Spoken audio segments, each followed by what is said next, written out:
my 4-year-old when he is seen. People are like, what is that 12-year-old and why is he so like emotionally stunted? Yeah, like, I mean... No. It's a 4-year-old. He's emotionally quite appropriate. I'm going to still be ID'd when he's not being ID'd anymore. Pretty much. And he'll be 7 when he's not being ID'd.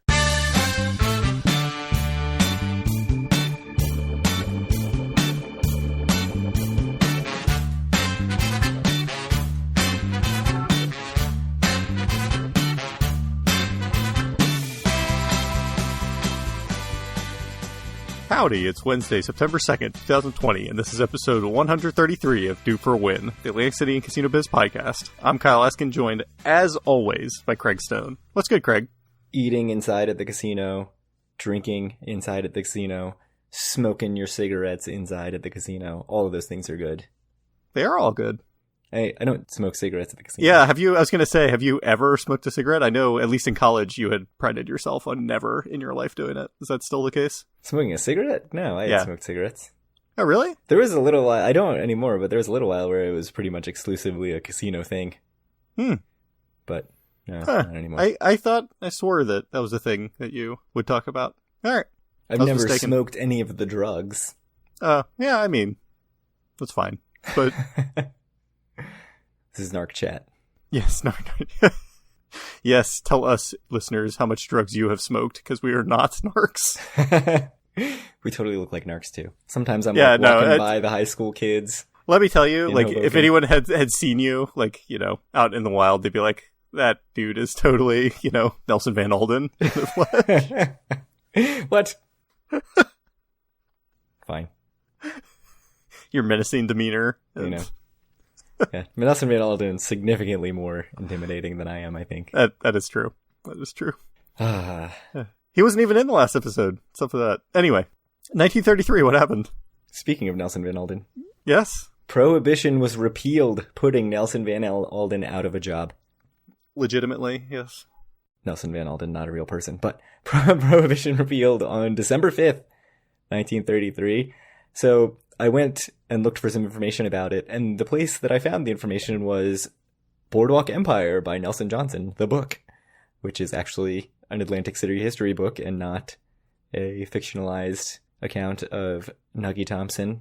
It does focus on Nucky Johnson a lot, the inspiration for Nucky Thompson. But what the book talked about is how, you know, the Depression had happened and Atlantic City was already really struggling. Like, most of the hotels were in the red. I don't know if that means in debt or operating at a loss. But... Operating at a loss, I think.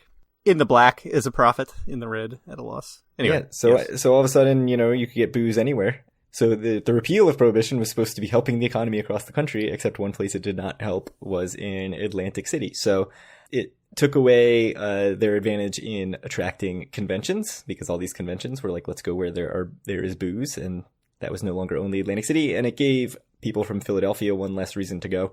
The quote from the book, "With the repeal of Prohibition, the resort lost its special position as a wet town. From then on, it was a slow and steady ride downhill." That is depressing. So, and pretty much downhill all the way until World War II, when it was Camp Boardwalk or whatever, when thousands of soldiers were stationed there, and that helped the economy briefly. But yeah, it's the cyclical nature of the AC economy and all that stuff. Yeah.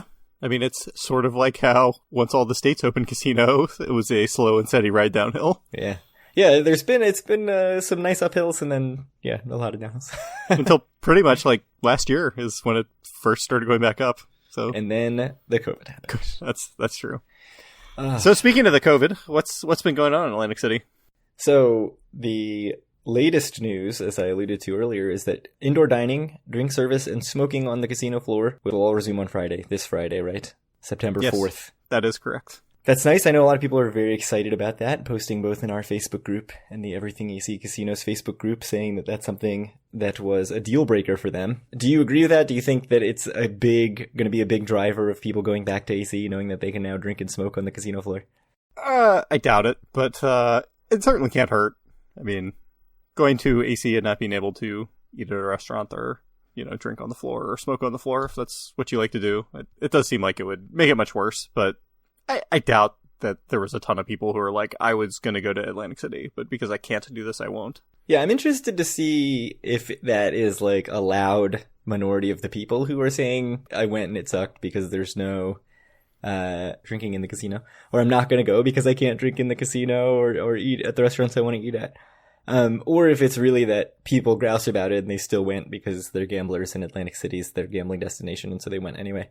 I mean, obviously we saw that the revenue was down, but I don't know if this is the big change that's going to drive an increase in that revenue. To me, it feels like it would be more of a casino experience, but that's not the thing that's keeping me from going. So, any thoughts? Yeah. Is that what's keeping you from going? Are you booking your trip now? Yes, legit. I'm like, gotta get there for Labor Day weekend now that I know I can do it. No, it's, I'm with you. I bet it will matter to some people. I think it's gonna help on the margins, but I don't think it's gonna be a deal breaker, as you said. It seems like we're kind of in agreement, which may not be that exciting, but I feel like we need another bet. Obviously, we're going on incomplete data because August has not come out yet, but July revenue down 47% from 2019.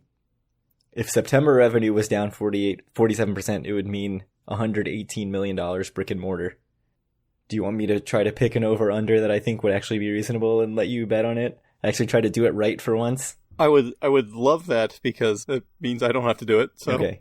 Down 40% would be 135 million. Down 35% would be 145 million. I'm going to split the difference on that and say 140 million over or under 140. Thing is, Borg was closed for all of July. Yes. It's a big one. My heart is telling me under, but my head is saying that just can't be right and it has to be over. My brain is stupid though, so there is that. I'll say over. Over. Okay. Yeah, I'll take the under. So it's tough. With my heart is like, dude, man, if I could set a line, I would have set like 130 or something. So yeah, but my brain is just like, no, it's gotta. Borg was closed for all of July. Yeah, I mean, we'd have much more to go on if we had the August data when Borg was open for most of the month. But I think it will probably be fairly obvious who's going to win after the August data comes out. But we'll see. Oof. 4 weekend a month, Greg, by the way. That's going to help you. But I don't know what it was in 2019. But let me see. That's just a normal month, right? I mean, also a 4 weekend month. Like 4.5. There's 5 Sundays, but only 4 Saturdays. So 140. Let me write that down so I don't forget. 140 million. And you have the under, which I think sounds right, but my brain just wouldn't let me. I'm happy that I could finally accurately set a line. Random thought about Ocean, because we talked about Ocean's not massive, but much actually being up in July when everybody else was down. Borgata was closed for much of that, and it seems like Ocean would be the natural competitor to Borgata. Mm-hmm. So maybe we're just idiots for not having thought of that as to why. But we'll actually circle around to that a little bit more. The other booze-related thing, Governor Murphy signed the AC open container law, so that change is permanent. I think the districts of where it's going to be available to have open containers is not going to be exactly the same, although it's kind of unclear based on where they're at now. It seems like it kind of leaves it up to the CRDA, but I'll link to an article in the press of Atlantic City that talks about that. But that's a done deal, so no more waiting on that, and that will be permanent. You'll be able to drink on the boardwalk, and it should not be a problem forever. Have you ever, in the last 5 years that we've been doing this, and much longer time than that we've been talking about this, just ever stopped and thought, like, why is the CRDA a thing? And, like, why do they have any power? Because it flashes across my mind sometimes, but... I mean, I think we've talked about it. I know back when Route 40 wrote that article that I know we both really liked about. The minutes of the CRDA or whatever. Yeah, and going through, like, all the people they'd have to buy out if they're going to change the districting for something is just kind of opening our eyes to what really goes on with the CRDA. But I don't know that we've really gotten into, like, why does this thing even exist? It just seems like the most New Jersey thing I could ever imagine, but it's fine. Yeah, I mean, it seems like sort of a way to give casinos a lot of power over what goes on in Atlantic City. Casinos and the state, and to take power away from the locals, but that's fine. Whatever. Any other thoughts on Welcome to New Jersey. Yeah. Oh, it's very New Jersey. Any other thoughts on open container laws? That's good. It's good. I mean, I think we've talked about it at length, so I don't think we need to rehash it. For like 133 episodes we've talked. Pretty much. Happy that it's happening. We'll absolutely have a beer on the boardwalk next time I go. That sounds awesome. And it's going to be in the winter, and it's going to be cold, but I will still have a beer on the boardwalk. Yeah, I love how this gets announced, like, right before Labor Day. So it's going to be great for Labor Day. and then... Yeah, it'll be awesome for the next month, and then it'll be cold. Hey, I would buy, like, you know, some sort of hot whiskey drink, walk around on the border. That sounds delicious. Yeah, let me tell you, when I was a younger man, just nothing I like better on, like, you know, the first nippy fall day. Just have a hot toddy. It sounds pretty good. It's not the worst. I think we should make that happen. Mm.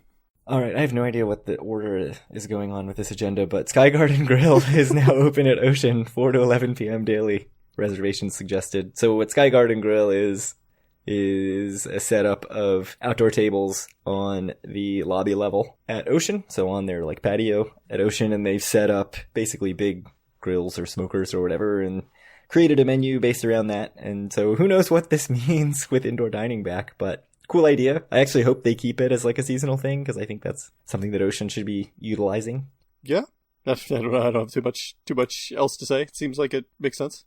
Yeah, there was nowhere to stick that, so it's just right there in the middle of everything. That's fine. Sometimes you just gotta let it fly. Throw some news in there. There's legal drama to talk about. Do you want to talk about that?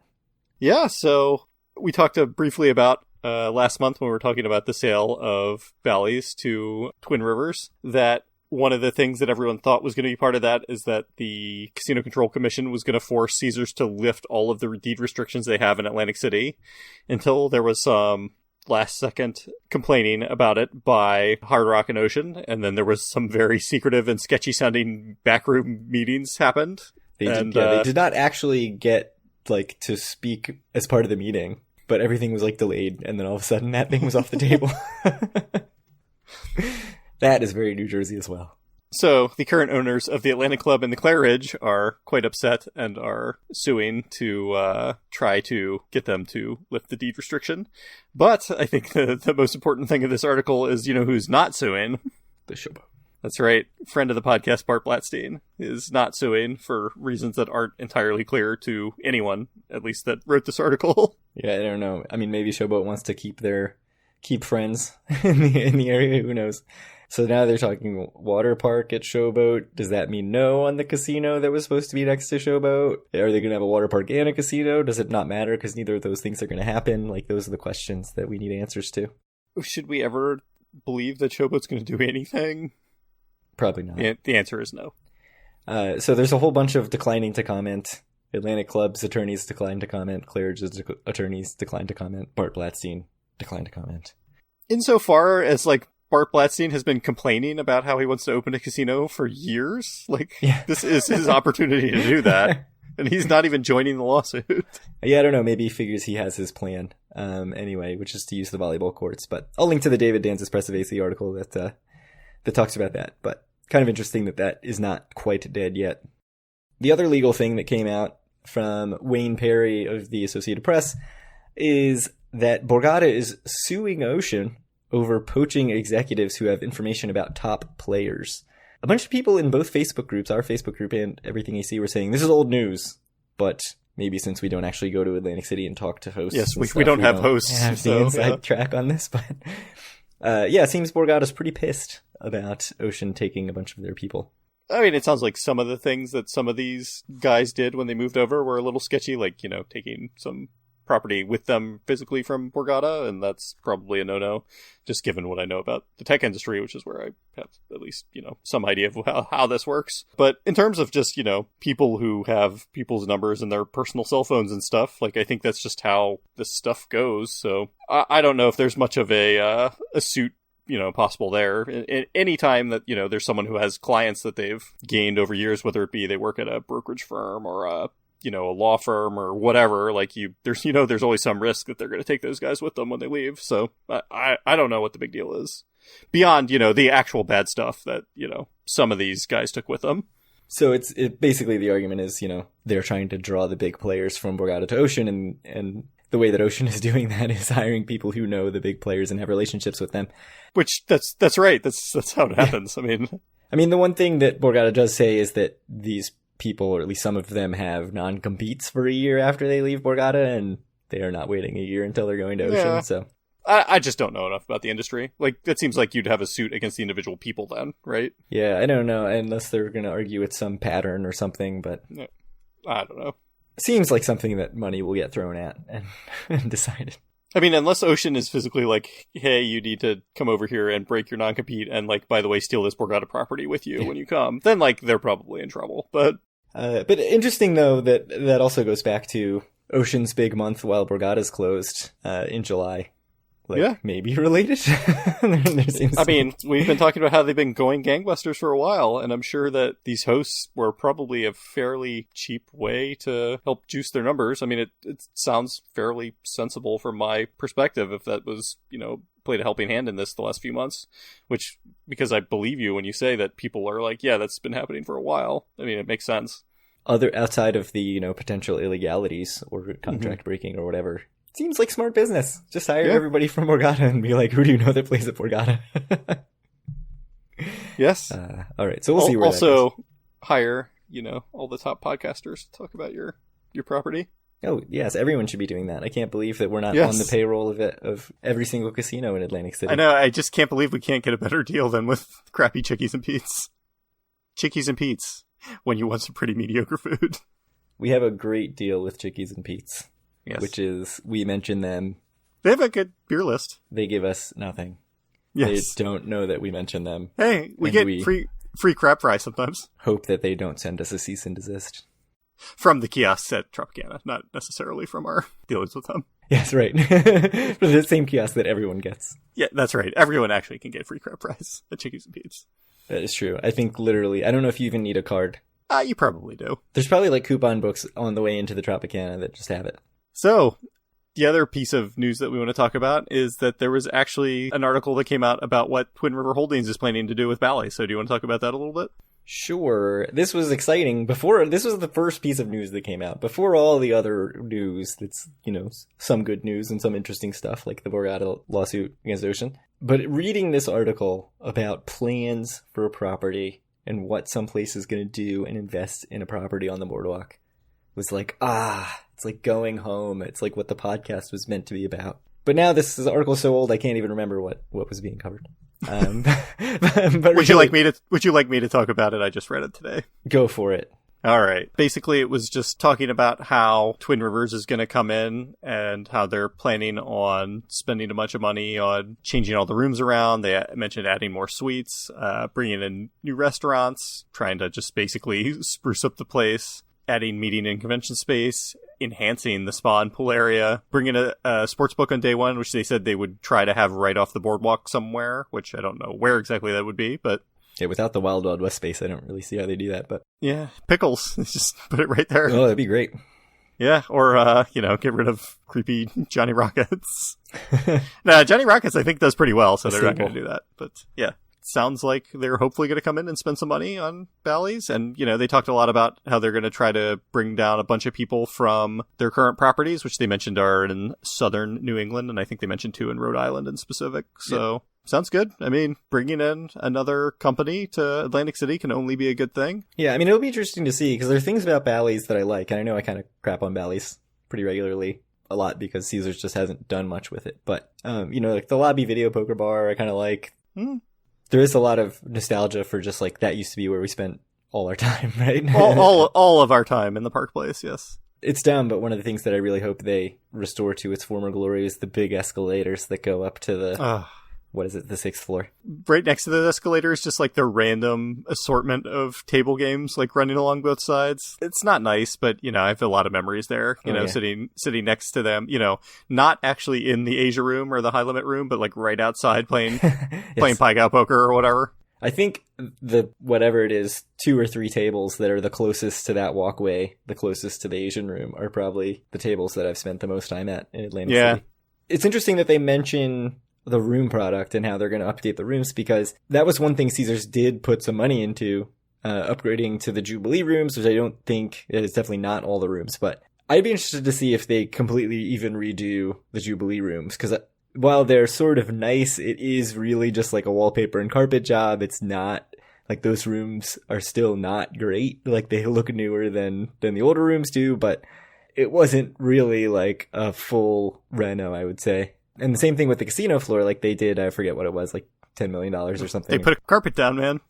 You can forget that. That was like episode 10 stuff. Yeah, they did like the casino floor, they changed some of the mirrored ceilings, I think, and changed the escalator, much to my chagrin.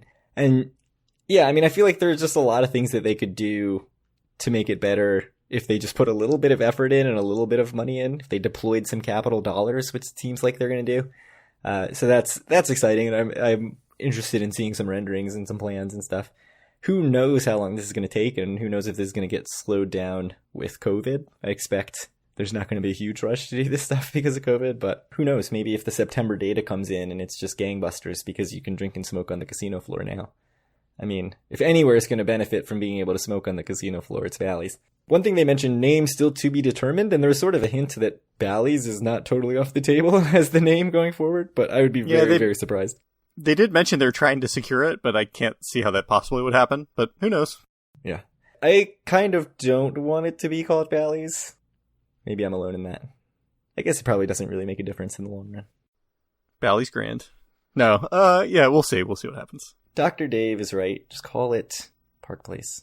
I think that'd be good. Be great. Would be good. Except the parking lot is already called Park Place, and it's a joke. Park Place. I don't get it. You'll have to explain it to me. Okay, I'll explain it to you later. Yeah, I'll explain to you how language works. Any other news? I feel like we're forgetting stuff, but I don't know what that is. That's what the next podcast is for. We sold a shirt. Oh, yes. And by sold, you mean you have money, I guess, but I have not sent the shirt yet. Of course. That's how this works. We probably need to square up at some point. I don't know who owes who money for the shirts, but... Yeah, I have no clue. Yeah. It's very hard to keep track of because, like, I paid for the shirts. I've been getting money back, but then you've been paying for shipping. Is that true? Yes. I fronted the money for the shirts, and then I've been getting all the money, but then you've been paying for shipping. Every shirt we sell, you go deeper and deeper into the hole, and I get closer and closer to even. So I have no idea where we are. That's true. I'm sure you've paid. You're still probably more in the red than me. It's probably really close. It's probably really close. A term from earlier in the episode. Yes. Way to bring it full circle, Kyle. That's excellent hosting. I did. Thank you. So, speaking of excellent hosting, if you want to reach out to us or any of our other listeners, you can do so to the Facebook group at facebook.com/group/do-for-a-win. Find all of our great content and be like podcast superstar, just W, and buy a shirt at doforwin.com. You can reach out to Craig on Twitter at doforwin or me at Kyle Askin and send Craig questions to doforwin@gmail.com. And you almost got me to read the line I said I'd never read again, but I recovered and didn't read it. Oh, quick heads up. Our friend Dave let us know that Google, if you use Google Podcasts or whatever it's called, it's not updating the feed anymore. You need to refresh it. You need to resubscribe. So it's not that we're not putting out content anymore. Although I'm telling you this on an episode that you wouldn't be hearing. It's excellent. Excellent work all around. There's a reason I don't read this line anymore. It's like a pointless Sisyphean task that I had to do every week. And by every week, I mean like every 3 weeks. Find our podcast on iTunes. Yeah. I'm going to start doing it for spite. But not YouTube. Write a review on us. Give us 5 stars. It helps us get listeners. Yes. Rate a review only if it's 5 stars, but not if it's 1 star, entitled due for a refund. It would be funny if it just got completely spammed, where we had like 60 straight reviews that all said the same thing. Only if they were 5-star reviews. Then it would be funny. If it was 1 star, I would totally not laugh. I personally find 5-star reviews hilarious. Like, I just laugh and laugh. And so if you want to entertain me, go give us a 5-star review. All right, so Boardwalk Empire. What happened? Oh, crap. We were supposed to watch that? I finally made it. I watched it this morning. We really left it to the last minute. Although you've watched it, right before episodes.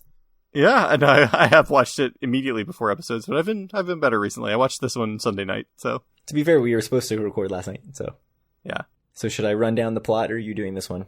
Whatever, I could do it. The last episode ended with Nucky being arrested. We get to see him in a jail cell chatting with Chalky White in a very amusing conversation. Eventually, Nucky gets bailed out. Chalky stays there, and then eventually gets moved over to the other cell with, I guess, the black inmates when another white inmate gets into jail because they cannot be mixing. And except they totally mixed when Nucky was there. So but I think that, Nucky can pull some strings and get the jail cell documents that he wants. Anyway, the other inmate was not being very polite to Chalky, not knowing that he ran the city, or at least the black part of the city, and it didn't end up going well for him. So Jimmy goes up to meet with Rothstein to try to get him to buy liquor through Jimmy instead of through Nucky. Rothstein dismisses him, but he doesn't say no, but doesn't say yes. And then so Jimmy ends up meeting with Lansky and Lucky Luciano instead to, try to set up a deal with them. He ends up playing a little poker, tries to get robbed at the end, which I didn't fully understand what was going on there. It's just that they probably wanted their money back, right? And that's it? Or yeah, I think so. I think they were just that was my assumption in the end. I was like, is this some like double cross? But no, I think it is probably just that they were not happy about losing money at cards to Jimmy. Yep. Brutally murdered them. Oh yes, it was one of the more brutal scenes of the whole series. The guy's neck being cut open. They didn't need to leave that just on that scene, like just focused on that for a good 5 It was there for a while, but it was good. It was good. So yeah, Jimmy, Commodore, and Eli are talking to all the ward bosses, trying to get them all to turn on Nucky, and they all basically do, except for the guy whose name I don't remember, that Nucky set him up with a house, which he then burned down, but then, got a bunch of insurance money for it to get another house. But everyone seems to be switching off against Nucky, except for Margaret, who retrieves a bunch of cash and his ledger book from the office while Nucky's in jail by playing the pregnant woman in distress card that needs to use the bathroom in Nucky's office and stealing it out of there. Yeah, it seems like Margaret's going to step up and take a lot more active role in Nucky's thing. And if Nucky comes back, which I think it seems pretty clear he's going to, given that there's 3 more seasons of this and he's the main character, I think Margaret's going to be a big part of that. So I don't know. What'd I miss? What was good? I think interesting to see Margaret become sort of complicit and playing an active role and kind of playing along. I know the thing that you're the most disappointed about, not one iota of Nelson Van Alden. We already talked about that, yeah. But we did have the great Irish revolutionary there who was super awkward and weird. He was the Irish Van Alden. Pretty much. I liked that guy's assistant, Slater, who kept putting his foot in his mouth. That was good. It seems like he will be with us a lot more in the future. So yeah, you can like enjoy him more. Doing some serious flirting. The Commodore comes out with fully dyed hair and is picking up elephant tusks and stuff. That was very strange. Yes, looking, young and healthy. Very spry after his initial poisoning. One thought, it seems like at the very end, Eli is maybe realizing that he's in with a bunch of olds who are just kind of looking for some sort of return to glory and maybe second-guessing what he's getting himself into. It was quite a lot of old men in that last meeting at the end of the episode. Very, very old men. Yeah.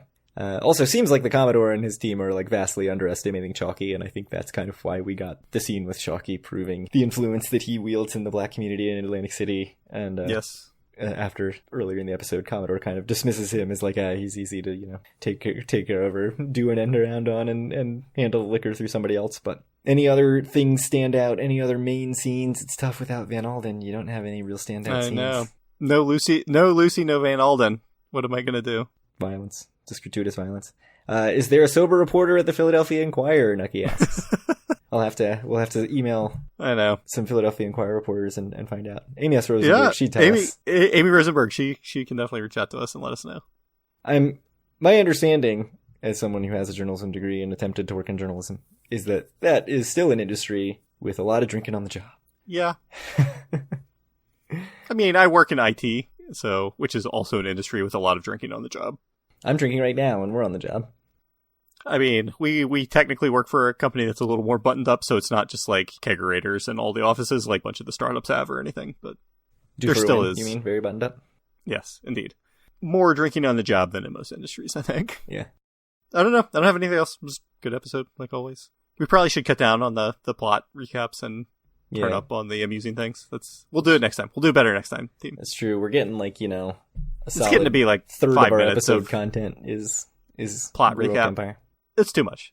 We'll do better next episode. It would help if we would go to Atlantic City. Yeah.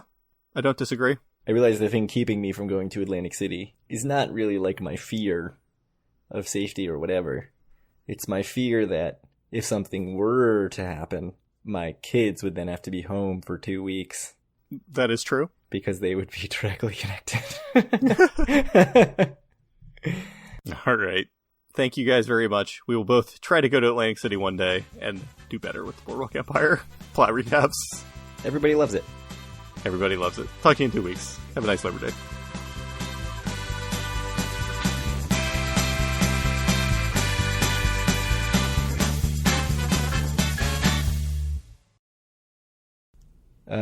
Justin W. just let me know that they just finished Boardwalk Empire. Oh, the whole thing? The whole thing.